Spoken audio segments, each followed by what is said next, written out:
Hey everyone, and welcome back to the channel! If you think you know everything about college football, think again today. We're digging deep into the archives to uncover 5 amazing traditions. That time has almost completely erased. These aren't just old plays or forgotten rivalries. These are the rituals and spectacles that once defined the sport, from strange mascots to unique pre-game ceremonies. We're about to take a journey back in time. So grab your popcorn, get comfortable, and let's explore the lost world of college football history. Our first forgotten tradition takes us to the University of Texas, but it's not what you're thinking. Long before Bevo, the iconic Longhorn Steer, became the face of the program, there was another mascot trotting the sidelines, a sweet brindle dog named Pig Belmont. Pig was found wandering the campus in 1914 and was quickly adopted by the students and the team. He was so beloved that he became the university's first official live mascot.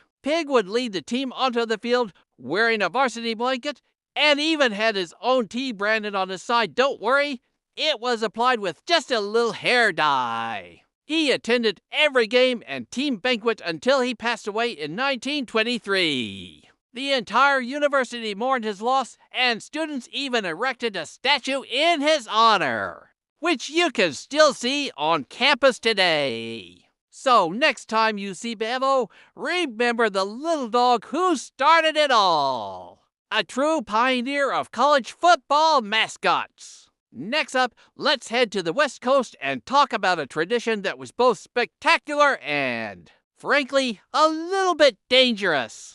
I'm talking about the Stanford Axe. Now, most people know the Axe as the trophy for the rivalry game between Stanford and Cal.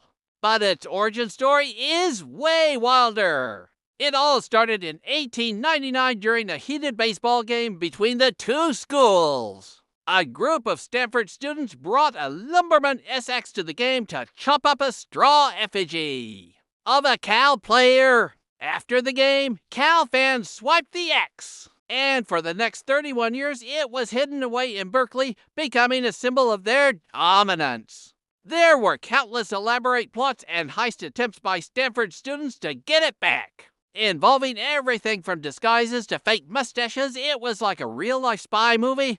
Finally, in 1930, a group of Stanford students, known as the Immortal 21, successfully stole it back in a daring raid on a Berkeley bank vault where it was being kept. The chaos eventually led both universities to agree to make the Axe the official trophy for the winner of their annual football game. What a way to start a tradition, right? Coming in at number 3 is a tradition that literally made the ground shake. Let's talk about the shoe toss at Texas A&M. Now, Aggie fans are known for their passionate and unique traditions. But this one might be the most unusual of all. It began in the 1950s at Kyle Field, when the Aggie War Hymn played. The entire student section, comprised of the corps of cadets, would remove one of their senior boots and slam it onto the wooden bleachers in unison. Imagine the sound of thousands of heavy leather boots hitting wood at the same time. It was deafening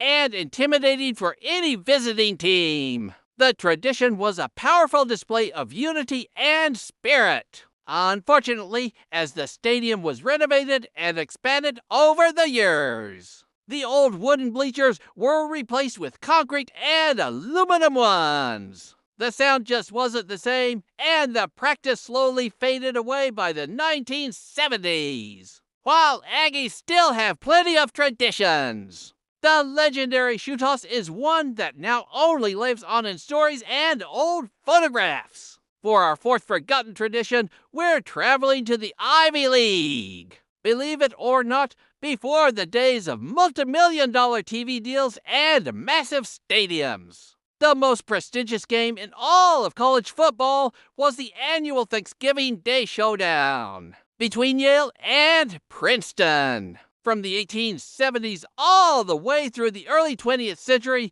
this was the game. It was played in New York City, attracting high society, celebrities, and tens of thousands of fans who would flood the city for the spectacle. It was more than just a game. It was a major social event. Newspapers would dedicate entire sections to covering the pregame, festivities, the fashion, and, of course, the game itself. However, as college football expanded westward and other programs rose to prominence, the Yale-Princeton game's national significance began to wane. The schools eventually moved the game back to their home campuses, and the grand Thanksgiving Day tradition in New York City became a thing of the past. It's a reminder of a time when the landscape of college football was completely different. And finally, our number 5 forgotten tradition is perhaps the most heartwarming of all, the scrap iron. Team of the University of Alabama in 1941, with many of their star players and even their head coach, Frank Thomas, called to serve in World War II. Alabama was left with a team of players who were deemed physically unfit for military service. They were considered the leftovers, a scrap iron heap of players who weren't expected to achieve much of anything. But this team, led by a co-head coach, defied all expectations. They played with incredible heart and grit, driven by a desire to honor their teammates who were overseas. They weren't the biggest, fastest, or strongest, but they were resilient. Their incredible journey culminated in a stunning upset victory over Boston College in the Orange Bowl.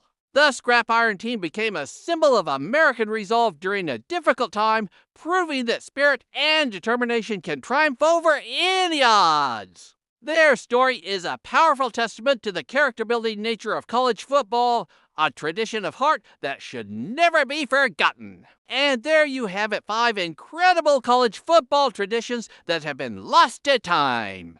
From a beloved dog mascot to a makeshift team that shocked the world, these stories show just how rich and fascinating the history of this sport really is. It makes you wonder what other incredible tales are buried in the college football archives. Which of these did you find most interesting? Or do you know of another forgotten tradition that we missed? Let me know down in the comments below. I love reading your thoughts and learning more from you all. Thanks so much for watching. If you enjoyed this trip down memory lane, don't forget to hit that like button and subscribe for more deep dives into the world of sports. We'll see you in the next one.